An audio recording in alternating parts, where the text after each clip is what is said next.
Saudações em Cristo, queridos e amados irmãos e ouvintes. É um prazer muito grande estar com vocês em mais uma rica oportunidade. Deixe seu like, divulgue nosso canal, compartilhe, comentem, acione os sinos das notificações. É um prazer muito grande tê-los conosco e nós juntos unidos à companhia do amado e eterno Espírito Santo. Queridos e amados irmãos, vou gravar mais um pequeno vídeo falando sobre a minha história de vida no Evangelho e as experiências que tive no meio do Evangelho. Mais uma vez falando sobre assuntos que me chamaram a atenção quando eu congregava na IPDA, tá certo? Vou falar de várias experiências minhas dentro das três denominações as quais eu frequentei nesse percurso de quase 3 décadas no Evangelho de Cristo. Meus irmãos, hoje quero falar sobre aluguéis de salão na IPDA. Bom, vocês já ouviram falar sobre corrupção. A corrupção na Igreja de Deus e Amor, no sentido do dinheiro e por que eles ficaram milionários e ricos, não é de hoje. Um dos pontos que a Igreja de Deus e Amor ficou rica a gente tem que reconhecer. Ela ficou enriquecida pela fé dos irmãos. Os irmãos da Igreja de Deus e Amor são contribuintes fiéis, contribuem além do que é necessário. E eles sempre enganaram os irmãos falando de projetos, de necessidade, de novas construções, centralizando todo o dinheiro para São Paulo. Muitas das vezes, quando ia reformar a sede mundial, cortava até o salário dos obreiros, que é assunto para outro vídeo. Mas esse vídeo aqui quero falar sobre uma das corrupções. Então, o que se há de falar é que ela enriqueceu muito pela fé dos irmãos. Os irmãos sempre foram de contribuir muito. E sempre foram fiéis nas suas contribuições. E aí inventaram votos, de contribuição de votos, votos e mais votos, modelo de votos, os dízimos, as ofertas, e depois criou-se aquele projeto em cima da pessoa do Sérgio Sora, aderido pelo missionário Davi Miranda, já falecido, de ofertas reveladas, onde eles arrancaram milhões e milhões de reais da igreja a nível de Brasil e de mundo. Bom, mas meu assunto aqui não é esse, só para dar uma embaçada. A ganância vem do aluguel de salão. Eu quero falar sobre a visão do missionário a princípio, que todo mundo sabe que eu não venho aqui falar mentira, porque quem fala mentira, tem um ditado aí bem bobo na rua, que cresce o nariz ou cria rabo. Não cria rabo nem cresce nariz. Quem mente se torna um mentiroso e vai ser condenado por Cristo, porque a mentira não entra no reino de Deus e a mentira não tem lugar nas Sagradas Escrituras, porque a mentira é um dos piores pecados que pode existir na vida de uma igreja ou de alguém que se diz cristão. Porque ser mentiroso no mundo já é feio, agora ser mentiroso dentro da igreja, essa característica de mentira tem tomado conta desses ministros e eles mentem para enriquecer. Para fazer uma jogada aqui, faz jogada lá e vão mentindo e sendo enganando e sendo enganado. E uma coisa que tomou conta do evangelho na última hora é o seguinte: a igreja hoje é mais política do que igreja. Você não entendeu? Não é que a igreja é mais política no sentido. A igreja não é no sentido político partidário. A igreja participa mais da política partidária do que dos próprios deveres da igreja. A igreja se tornou uma igreja política, que bota senador, deputado, quer botar até presidente, tira esse, bota aquele. A igreja, a grande liderança a nível de Brasil da igreja evangélica se tornou políticos. E você sabe que Estado e religião não andam junto, não tem nada em comum. E uma vez que a igreja se torna uma igreja política, a igreja entra no meio, no declínio do caráter e começa a entrar na mentira. Porque a política é um jogo sujo de mentiras. Os políticos, o que diz hoje, tem que desfazer e falar de uma forma diferente no amanhã ou no ano que vem para lutar contra o outro partido. Se ele troca de partido de novo, lá vem ele com ele não consegue mais dizer e afirmar aquilo que ele afirmava um ano atrás. Então, o perigo do servo de Deus se envolver com mentira e a igreja se envolver com política, é justamente por causa da mentira. A mentira não é algo para os servos de Deus, porque o pai da mentira é o diabo. E os mentirosos automaticamente se tornam filhos do diabo. O próprio apóstolo João escreveu que o diabo é o pai da mentira e aqueles que se tornam mentirosos tornam-se filhos do diabo, porque tem como pai o próprio diabo.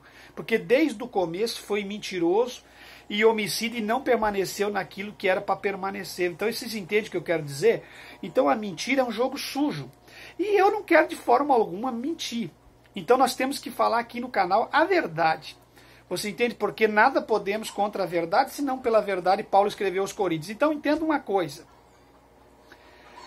A Igreja de Deus e Amor tinha uma visão, o missionário falecido tinha uma visão que tinha que alugar salão para alcançar o mundo mais ligeiro, porque assim salvaria o mundo antes do arrebatamento. Ah, visão enlouquecida. Naquela época o missionário estava orando demais, acho que tinha umas coisas que ele enlouquecia, sempre fosse a Deus, fez muita coisa boa, mas tinha umas coisas que era demasiadamente. Quer dizer, Jesus não voltou, a igreja hoje está optando por comprar os prédios, o próprio Lorival tem uma grande direção ministerial, está comprando prédio em Portugal, comprando prédio em Lima, no Peru, tendo a igreja própria, porque ele viu que essa visão de aluguel era uma coisa errada. Isso até poderia começar assim, mas 5, 10 anos já tinha que parar com isso. Porque onde a igreja vai alcançando valores, tem que construir e não enviar dinheiro para a Central em São Paulo. A igreja tem que ter nos seus templos próprios. Ah, se criou de Cristo, o Senhor de Cristo assumiu o controle. Se o Senhor de Cristo assumir, vai pegar o teu carro, o meu carro, vai pegar tempo, pega tudo. Nós não vamos estar preocupados com essa questão do anticristo. Vocês entenderam? Nós temos que estar cientes com os pés no chão do momento que estamos vivendo. Então, nessa visão de alcançar o mundo, trouxe muitos corruptos para dentro da igreja. Por quê? Porque isso virou um meio de ganho. Esse é o tema da minha fala, minha história de vida que eu presenciei ao longo da minha carreira ministerial. Como começaram a alugar um salãozinho aqui, alugar um salãozinho, aí todo mundo, a nível de Brasil, começou a comprar um cantinho de terra, ou alguém que tinha, que nem eu cuidei de igrejas, que eu passei a maior luta. Onde eu pastoreei, que tinha pessoas que eram donos de terra no interior, e aí cedia para a igreja uma locação, é a pessoa construir em cima da terra dele, mas ele não doava aquele pedaço de terra com aquele casebre em cima para a igreja. E aí aquela pessoa ficava mandando na igreja, controlando a igreja, mandando em pastor, dizendo que tinha que acontecer, deixar de acontecer. E aí a gente já não conseguia, às vezes, nem ministrar certo como era, porque ficava na mão daquela pessoa, aquela pessoa jogando com São Paulo, jogando com Porto Alegre, jogando com as capitais, seja onde fosse no Brasil, porque se tornava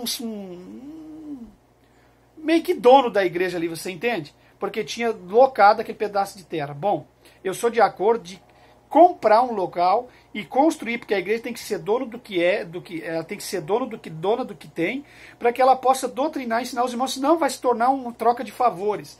Não toque em mim porque eu sou dono do prédio, não toque em mim porque eu sou dono da locação, eu loquei a terra, eu dei essa igreja para ir. Como é que vocês vão me tirar daqui? Porque então entenda uma coisa, que essas coisas eu sou totalmente contra dentro de igreja. Ninguém é dono de igreja, ninguém é dono de prédio. Se você doou, está doado. Se você deu algum valor para a igreja, você não pode querer em troca de favores, aí você errou, adulterou, você não pode ser disciplinado porque você doou a igreja.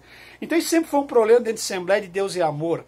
Dentro de Assembleia, os ricos da igreja, os grandes empresários que têm o dízimos grandes, 10, 20, 30, 50, 100 mil reais, por causa da sua empresa, ali os seus filhos, as suas filhas, o marido, a esposa, vai adulterando e vai ficando aquele bola de neve, porque ninguém pode encostar no ciclano, no beltrano. Sou totalmente contra. Isso faz mal para o evangelho.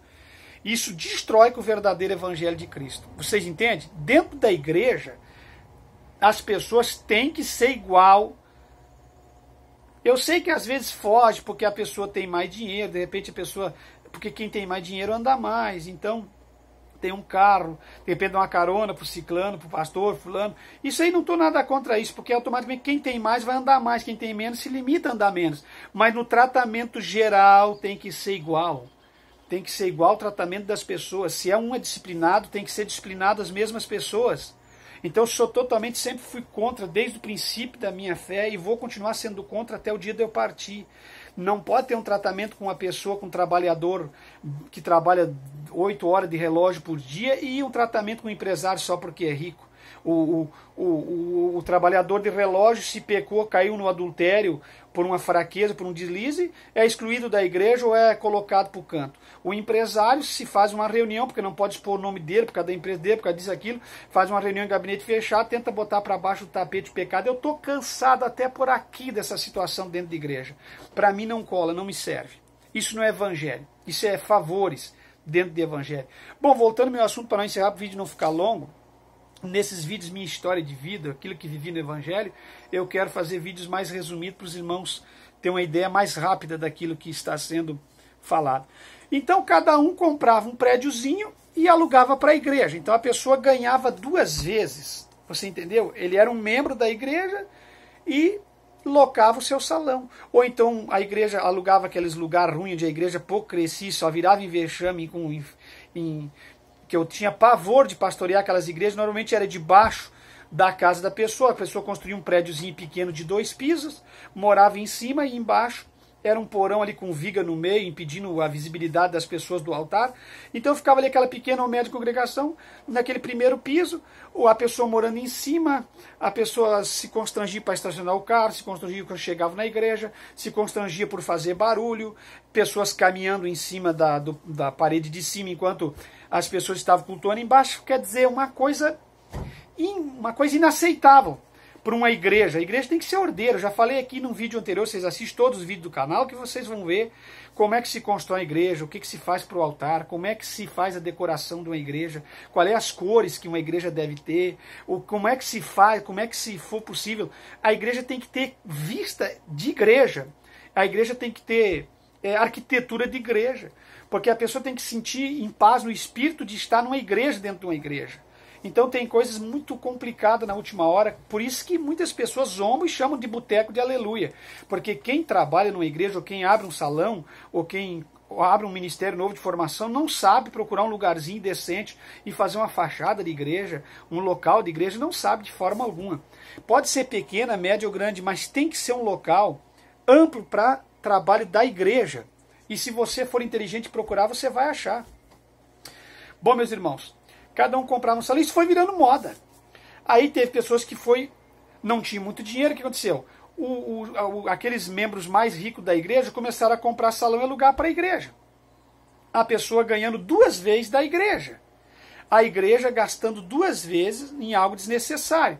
Porque aquele aluguel daquele salão beneficiava a pessoa que estava ali. Então a pessoa que estava ali, já se tornava logo membro também, por uma troca de favores, já ficava ali membrando e alugando salão. E tinha salões caríssimos. Vocês estão por fora, irmão. Eu, como presbítero da igreja, como pastoreei regionais, andei no exterior, fui missionário, fui membro da diretoria, autorizado para evangelizar a nível de Brasil e de mundo, conheci por dentro e por fora, eu sei muito bem como é que é, eu não vim aqui falar mentira. Então, se alguém da IPDA que me ouve, sabe que eu estou falando a verdade, não vim denegrir ninguém, vocês mudem tudo para o melhor da igreja, que eu não tenho nada contra até a Igreja de Deus e Amor, só que as coisas que são erradas, que eu tive experiência na minha vida, eu vou passar para que as pessoas não venham cair no erro. Bom, o que acontece? Locações de salões caros. A pessoa era membro e dono do salão. Aí já não queria que tirasse o salão dali. Aí já dava os motinhos, os grupos. Chegava o momento da igreja melhorar de condições e alcançar um salão maior, já ficava aqueles grupos. Um grupo do lado do dono do salão, o dono do salão contra o presbítero responsável que chegou e queria mudar, mas um inferno de provocações e de briga. Por exemplo, numa grande cidade no interior do Rio Grande do Sul, eu passei uma batalha na troca de um salão, que o dono da imobiliária queria me bater, porque eu estava insistindo em trocar o salão para o bem da igreja, para melhorar, e eu não sabia que o presbítero anterior tinha um combinado com a imobiliária, ele ganhava R$500 dentro do aluguel de favor do salão, para manter aquele salão, a imobiliária, e eu cheguei sempre pensando na igreja, e sempre com esse meu jeito de melhorar as coisas pelo bem dos membros da igreja, e obedecer a organização de você estar trabalhando. Fui trocar o salão. Bom, o dono da imobiliária me deu um soco no ombro assim que quase me arrancou minha clavícula do lugar. Ficou enfurecido. Mas veio 4, 5 aqui e nenhum reclamou. Por que você... E aí me humilhou, me xingou de um monte de palavrão e me enfiou o braço dentro da imobiliária. Deus me deu muita graça. Naquela época eu estava num período muito forte de oração e jejum, sabe? Consagração. Consagrava naquela época quarta e sexta toda semana. E eu segurei o ombro assim e saí humilhado, derrotado dentro de uma galeria.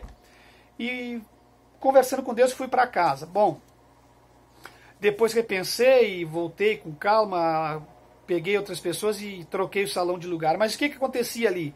O salão não podia ser trocado porque os pastores anteriores, que eu não vou dizer o nome por respeito, mas eu conheço o nome de um por um dos presbíteros aqui, presbíteros grandes, alguns até conhecidos da diretoria. Eu diria o nome se fosse necessário, mas eu não quero me expor e nem expor nome de pessoas por causa das regras do YouTube. Então o que acontece? Eu saí daquele local, tirei o salão de lá, eles não queriam que trocasse por causa daqueles favores. E aí é favor entre pastor, financeira, imobiliária, é rolo e mais rolo, e o diabo batendo palmo, porque aí vai pro altar e revela, e prega, e tem dom da revelação, e é um pentecoste só, e é um griteiro, e um monte de obreiro em volta daqueles caras sapateando e gritando, e aí é tudo cheio do poder. Olha, meus irmãos, sinto muito se vocês não concordam com o que eu prego, e vem dizer que isso aqui não é pregação, isso aqui que eu estou passando para vocês é a maior pregação do evangelho. Vocês têm que ser verdadeiros e agir de forma correta, porque Deus não se agrada de gente corrupta, de engano, de mentira. Então alguém pergunta, por que você saiu da Deus é Amor? Por que você saiu da Igreja de Jesus Cristo? Você quer que eu fale em vídeos posteriores? Muitos de vocês que visitam meu canal me perguntam, me consultam para ir para a Igreja de Jesus Cristo, como que se ela fosse melhor que a Deus é Amor e a Assembleia. Vocês põem a barba de molho, porque a hora que vocês entrar dentro das igrejas, vocês vão ver o que é as igrejas. Então o senhor está contra todas as igrejas? Eu não estou contra nenhuma igreja. Eu estou contra a servergonhagem e a corrupção que está dentro de cada igreja. E tem igrejas novas de formação muito boas, melhor que as grandes igrejas antigas. E pode existir até igrejas antigas que estejam pautando pela verdade, vocês entenderam? Mas aí não é o sistema Assembleia de Deus toda no Brasil, é uma que outra que está pautando pela verdade. Aí não é IPDA no modo geral, é uma que outra Deus e Amor, que é onde tem um presbítero que é certo, que ele prefere brigar com a diretoria, brigar com os camaradas do alto escalão para manter o que é certo, se ele conseguir. Porque lá o chumbo é mais grosso, ele vai ser cortado. Na Assembleia ainda vai brigando. Se um pastor presidente tem autoridade, ele mantém a igreja nos padrões santos e ninguém arranca ele. Porque a Assembleia de Deus é mais antiga, tem outro sistema de voto convencional, mas na Deus é Amor é diretoria. A hora que ele bater de frente com a diretoria, ele vai ser cortado. Mas tem muitos homens de Deus, sim, muitas igrejas que ainda estão guardando a verdade. Mas voltando ao assunto. Os ventiladores entravam em curto no lado da parede porque a canalização do salão atual onde nós estávamos corria a água e um dia eu estava no escritório preparando o sermão para subir para o altar, explodiu o ventilador, pegou fogo. A parede feia, mofa, caindo água. O altar feio, tudo mofo. Não sei que tinha um povo muito relaxado para cuidar da igreja. Sempre gostei da igreja organizada. Não gostava de ver taça de azeite jogada, barata dentro de taça de azeite. Tem muita experiência de vida que eu vou passar aqui. Mas desse assunto aqui, dessas organizações para outro. Vamos voltar ao nosso assunto. E então não queria que trocasse. Mas o salão precário, as condições precárias. O portão, aquela sanfona, baixava, já não chaveava. Todo dia cansava. Os braços, na perturbação, na hora de sair, de entrar, até correndo risco de ser assaltado. Enquanto você estava baixando aquela sanfona, lutando para fechar, podia chegar ali alguém te assaltar. Não era para trocar por causa dos benefícios. Preferiam ficar ali sofrendo, mas que... E o pastor, é claro, não revelava para membro nenhum sabia que ele tinha aquele acordo com a imobiliária, a não ser ele a financeira da igreja. Bom, meus irmãos, vamos à frente. Então começou a vir a moda. Alguém alugar um salãozinho pequeno, a parte de baixo da casa dele, outros que tinham dinheiro, empresário alugar salões grandes, outros pastores chegar lá e fazer uma muvuca aqui no Rio Grande do Sul, que nem eu estou falando ali no aluguel, e pegar uma parte e manter ali, não deixar ninguém tirar. Tantos acertos que aconteciam. E aí tinha o ponto culminante que eu quero encerrar o vídeo aqui agora. Dos filhos do missionário, tipo Davi Miranda, eu acho que Sérgio Sora na época tinha, eu não sei de Lorival da Débora, não sei, não posso falar, talvez tinha também, Daniel Miranda, tudo. Eles começaram a comprar vários salão na região da Grande São Paulo e espalhado pelo Brasil, aqueles salões que os mais pequenos não tinham condições de poder aquisitivo, eles compravam e começaram a alugar. Como Davi Miranda Filho tinha muitos salões, foi assim que eles granjearam milhões para eles. Ou vocês acham que eles estão ricos de que forma? Tão rico o dízimo, com a oferta, com a entrada, com o voto, com a oferta revelada e com venda de jornal testemunho, venda de LPs só dentro da igreja, na livraria, venda de chaveiro, da foto do missionário, idolatria pura, em chaveirinho. Lembra do chaveirinho? Vai ser outra coisa que eu quero comentar, mas citando aqui por cima. Então era tudo materiais vendidos e eles começaram a comprar o salão, construir o salão ou comprava o salão, naquela desculpa que melhor eu que sou da igreja alugar para a igreja do que um estranho. Isso tudo apoiado por diretoria e missionário. Diz aqui não fala mal do missionário. Ninguém está falando mal do missionário, está falando mal dos erros, das coisas que aconteciam dentro da igreja que não precisava ter acontecido, fazendo irmão sofrer e ser judiado, humilhado. Vocês entenderam? Naquelas regras que eles colocavam. Eles colocavam as regras, mas não era. Eles iam morar em mansão, desfrutar do ar-condicionado. Os irmãos presbíteros ficavam se lascando atrás de IPTU e tantas coisas que viviam numa confusão. Assunto para outro dia, IPTU, essas coisas. Bom, meus irmãos, Então o Davi, ali tinha muito salão alugado. Aí você comprava o salão, caríssimo, e alugava para a igreja por 4, 5, 6, 7. Tem salão até de 10, 15 mil, dependendo da capital, de estado, 20 mil, das séries regionais, salão de 8, 10. Eu peguei os mais baratos na época, isso há 10 anos atrás, era 5, 6, 7, 3, 2, as congregação pequena, 1.000, 1.500, 2.000, 800, as mais baratinhas, mais humilde do lado da grota era 500, 600. Se achasse uma por 300, era um irmão que estava meio que doando. Vocês entenderam? Mas era tudo assim, de 500, 1.000, 2.000, 3.000, 5.000, 10.000, 15.000, 20.000, não sei aonde que era, dependendo da cidade, do estado, da capital, até 30 mil poderia ser, 40 mil, um aluguel de salão. Então as pessoas compravam e aí recebia esse aluguel. Eu pergunto quem é que ganhava com isso? Os filhos do missionário e as pessoas que locavam os salões. E isso começou a virar moda. Tal que a Igreja de Deus é Amor, até 20 anos atrás, 70% das igrejas, 80% era prédio alugado. Se tinha 20% de prédio próprio, era muito. Não sei se tinha 20%. Hoje está mudando por causa da nova diretoria.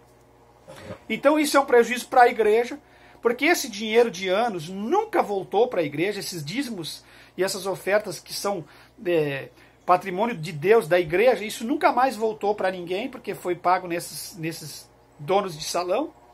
Esses valores exorbitantes tinham construído salões enormes aí dentro de 5, 6 anos, em alguns lugares até menos tempo, e já não estaria mais pagando aluguel, já estaria dando retorno, entrando de volta para a igreja. Bom, então essa era uma máfia dos aluguéis para enriquecer pessoas dentro da igreja. Isso era mais uma história de vida, mais uma experiência minha no Evangelho que eu queria passar para vocês. Não seria melhor cada local ter a sua igrejinha própria? Cada irmãs velhinha saber, na volta do povoadinho, do bairro onde ela mora, na cidade que ela mora, no interior, que aquela congregação eles podem morrer e ser sepultados ali, que vai ser sempre patrimônio deles, que ali eles vão receber o seu culto de fúnebre, seu culto de casamento, seus filhos vão ser apresentados, que se colocar uma flor lá dentro vai ser algo que é próprio, que é da igreja, ninguém vai chegar, vai destruir ou vai pedir reforma de locação.